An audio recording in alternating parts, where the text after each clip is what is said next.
मामले की रहने वाली है और इनका मौजूद है पड़ोसियों के हुकूक, यानी पड़ोसी के साथ कैसा बर्ताव करना चाहिए, पड़ोसी के साथ कैसा सलूक करना चाहिए। ये हदीस की रोशनी में आपके सामने पेश करेगी। आयशा तबस्सुम। अस्सलाम वालेकुम, मेरा नाम है आयशा तबस्सुम। मेरे पापा का नाम मेरी मम्मी का नाम तबस्सुम फातिमा हाउस वाइफ है। मैं क्लास की स्टूडेंट हूँ और जामिया मुस्तफादिल अलामा बैरिया मुजफ्फरपुर में दीनी तालीम हासिल कर रही हूँ।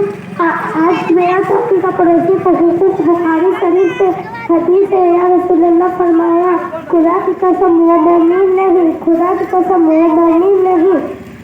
रसूलुल्लाह फरमाया, वह शख्स की उसके पड़ोसी उसके आफतों से महफूज न हो, यानी जो अपने पड़ोसी को तकलीफ देता हो। मुस्लिम शरीफ के हदीस से हुज़ूर अकरम ने फरमाया, वह जन्नत में नहीं जाएगा जिसका पड़ोसी उसके आफतों से महफूज न हो। हज़रत अबू हुरैरा से मरवी है कि हज़रत अबू हुरैरा से मरवी है कि हुज़ूर